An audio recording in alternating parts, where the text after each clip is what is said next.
Bonjour à toutes, bonjour à tous. Très heureuse de vous retrouver sur ODD TV. Aujourd'hui, 28 janvier 2024, la journée mondiale de la protection des données. Je suis avec Monsieur Abou Seydou Amouna, le rapporteur de l'autorité de protection de données personnelles. Bonjour Monsieur Abou Seydou. Bonjour madame. Comment allez-vous? Alhamdulillah, Merci beaucoup de nous recevoir ici dans votre Je vous en prie, c'est moi. Alors, aujourd'hui, on parle de la protection des données à caractère personnel. Dites-nous déjà, que peut-on comprendre par les données personnelles? Alors, pour aller de manière terre à terre et simple, on appelle données, entendez par données à caractère personnel, toute information qui permet d'identifier une personne physique directement ou indirectement. C'est-à-dire votre nom, votre prénom, votre numéro de téléphone, tout ça là, ce sont constitués de vos données à caractère personnel.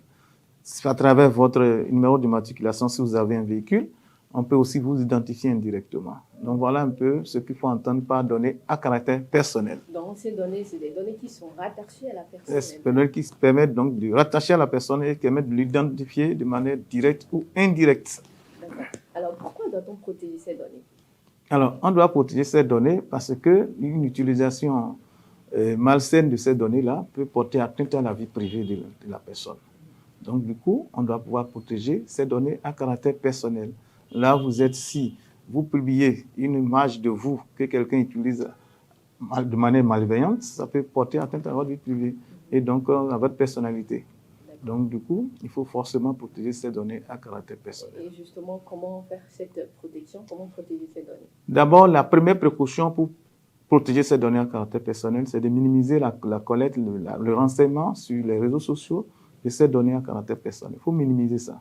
Si vous devez faire une communication, fournissez au minimum les informations pour vous concernant, bien sûr, les données vous concernant, fournissez ça au minimum pour que si l'interlocuteur a besoin d'une information capitale de vous, vous donnez le minimum qu'il faut pour la finalité pour laquelle vous êtes en train d'engager peut-être la communication, tout ça là. Donc, il faudrait donc, pour protéger, la première disposition à prendre, c'est de minimiser donc, ces données-là. La deuxième précaution, c'est de sécuriser les équipements à travers lesquels donc, vous communiquez. Vous procédez donc à la collecte ou au traitement de ces données à caractère personnel. Sécuriser veut dire que vous devez garantir la confidentialité de ces données-là. Vous devez donc pouvoir savoir l'intégrité de ces données, comment vous devez les garantir. Aussi, vous devez garantir la fiabilité de ces données, leur disponibilité à tout temps, à tout lieu. Donc, ça veut dire qu'il y a un travail technique qu'il faut faire pour pouvoir sécuriser ces données. Et nous proposons aux gens souvent de pouvoir, donc, partir de votre smartphone, de pouvoir donc mettre un code quand même un peu complexe pour que n'importe qui ne puisse avoir accès à vos données à caractère personnel. Voilà. Alors, dans notre pays, le Bénin, quels sont les dispositifs mis en place pour accompagner, pour aider la population à parvenir à cette protection? Alors, oui, au niveau du Bénin, le Bénin dispose d'une loi et d'un code de numérique. Donc, la loi est d'une loi et d'une autorité. Donc, à travers le code numérique, le livre 5e est dédié donc à la protection des données à caractère personnel. À travers ce livre 5e, il y a le régime de traitement des données à caractère personnel qui est prévu. Ce régime-là, il y a son article, les dispositions de l'article 405 du code numérique prévoit que tout individu, toute structure, organisme qui veut collecter, qui collecte donc les données, qui traite les données à caractère personnel en République du Bénin, doit donc se conformer à un régime dédié à ce traitement. Et par rapport à ça, il faudra donc, il y a un certain nombre de dispositions qu'il faut prendre. Et nous, on y veille. Donc, avant de collecter, de traiter donc les données à caractère personnel, nous allons formuler une demande auprès de l'APDP. Cette demande est étudiée en session plénière pour avoir toutes les dispositions que vous garantissez aux personnes concernées, c'est-à-dire les personnes dont vous collectez les données. Nous allons nous assurer de la confidentialité des données que vous traitez. Nous allons aussi nous assurer de la sécurité que vous implémentez autour de ça et nous assurer aussi de durée de la conservation de ces données-là et la finalité surtout de ces données. Est-ce que les données que vous collectez, est-ce qu'elles ne sont pas excessives par rapport à l'atteinte de cette finalité? Donc, nous apprécions toutes ces dispositions-là avant d'accorder donc une autorisation pour le traitement, pour la collecte donc, de ces données à caractère personnel. À part ça, notre mission, par rapport à notre mission aussi, nous sensibilisons les populations, nous faisons la formation, même dans les administrations publiques comme privées, nous faisons des formations ciblées. Nous faisons la sensibilisation aussi au niveau de la cour juvénile. Nous allons dans les universités, dans les écoles, dans les collèges, dans les lycées, pour sensibiliser les populations à l'usage virtueux des réseaux sociaux. Donc, au niveau des administrations locales, les maires, les préfets, nous avons procédé aussi à la formation pour les traitements des données des populations à la base.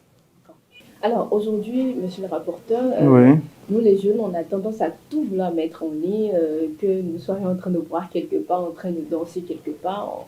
On a tendance à mettre toutes sortes de contenus en ligne. Est-ce que cela pourrait avoir des conséquences sur notre vie plus tard? Et si oui, quelle sera la portée de ces conséquences? Alors, c'est très dangereux de publier tout ce qu'on fait dans les réseaux sociaux. C'est extrêmement dangereux parce que ça peut vous rattraper demain. Donc, il y a l'exemple de quelqu'un qui cherche un emploi, qui a l'habitude donc de poster sur le net ses habitudes, disons, de distraction, tout ça là. Mais au marché de l'emploi, après l'interview, c'est dit, même si tu brilles n'importe comment, tu peux être premier sur la liste. Quand on constate, on fait un check de ta vie privée un peu, on constate que tu as développé une certaine habitude, ça peut te rattraper, ça peut te desservir. Donc, on peut ne pas te retenir à cause de ce comportement. Et ça peut aussi porter une atteinte à ta réputation. En termes de... Si vous postez n'importe quoi, si quelqu'un, c'est vrai que la loi interdit, qu'on prend votre photo pour en faire autre montage, ça peut porter atteinte à votre réputation. Là, vous êtes là maintenant, vous êtes dans un cadre, et puis bon, quelqu'un utilise votre photo abusivement pour faire un montage, vous mettre dans un autre cadre, autre que celui dans lequel la photo a été prise normalement. Donc, ça peut porter atteinte à votre réputation. Donc, ça fait que les réseaux sociaux doivent être vraiment utilisés de manière judicieuse et très, très vertueuse. Et les jeunes doivent pouvoir prendre conscience et aussi par rapport à l'utilisation des messages qu'on se partage, tout ça là, il faudrait faire attention. Il y a des liens douteux sur lesquels il ne faut pas cliquer. Donc aujourd'hui, si je mets n'importe quel contenu plus tard, je vais devenir président de la République, ministre quelque part, ces données pourront me rattraper plus tard, c'est ce que vous voulez dire? Absolument, ces données pourront vraiment vous rattraper parce que si vous prenez le cas des États-Unis, pour être candidat à la présidence de la République là-bas, même pour être une autorité simple, il faut forcément, on fait un check de ta vie privée pour voir notre comportement antérieur. Et si on découvre que vous avez l'habitude de vous comporter mal, donc ça peut vous desservir. Ça peut porter atteinte donc à votre carrière, à tout ce que vous avez comme réputation. Alors, quel conseil avez-vous aujourd'hui à donner à cette génération jeune qui, avec l'avènement des réseaux sociaux, TikTok, Instagram et autres, ont envie de tout faire connaître? Quel conseil avez-vous à leur donner? Le premier conseil que je vais leur donner par rapport donc, à l'utilisation de ces réseaux, c'est d'abord de renseigner au minima donc, les informations privées en ligne. Et aussi de protéger suffisamment leur équipement, c'est-à-dire le portable qu'ils utilisent, il faut qu'ils sécurisent ça à travers donc, les mots de passe, un certain nombre de configurations, soit faites donc, sur leur téléphone portable pour donc, garantir sa sécurité et la confidentialité des informations qui s'y trouvent. Aussi, nous allons les conseiller, je l'avais dit tantôt, de ne pas cliquer sur tout ce qu'ils trouvent. Donc, on les envoie n'importe quel lien, il ne faut pas cliquer sur n'importe quel lien. Et comme on est dans le monde aussi aujourd'hui, dans le monde des ventes en ligne, il faut que les gens se rassurent des sites sécurisés avant de pouvoir procéder au paiement en ligne. C'est-à-dire les clignotés de pièces. Le S qui est à la fin est très important pour rassurer que c'est un site sécurisé. Donc, il faudrait qu'en tout état de cause, qu'ils fassent une utilisation vertueuse des réseaux sociaux. Ça, c'est le conseil qu'on pourrait leur donner. Et ils peuvent aussi aller sur notre site apdp.bj. Nous avons un certain nombre d'outils là qui forment à l'éducation numérique par rapport donc, aux 12 règles d'or que nous avons développées sur notre site pour donc dicter un peu le comportement judicieux plutôt que les jeunes pourront avoir donc vis-à-vis des réseaux sociaux. Merci, monsieur le rapporteur, pour toutes ces explications. Ça va certainement nous aider, nous jeunes. Merci aussi à vous, amis internautes de ODD TV, de nous avoir suivis. Nous sommes à la fin de cet entretien. À bientôt.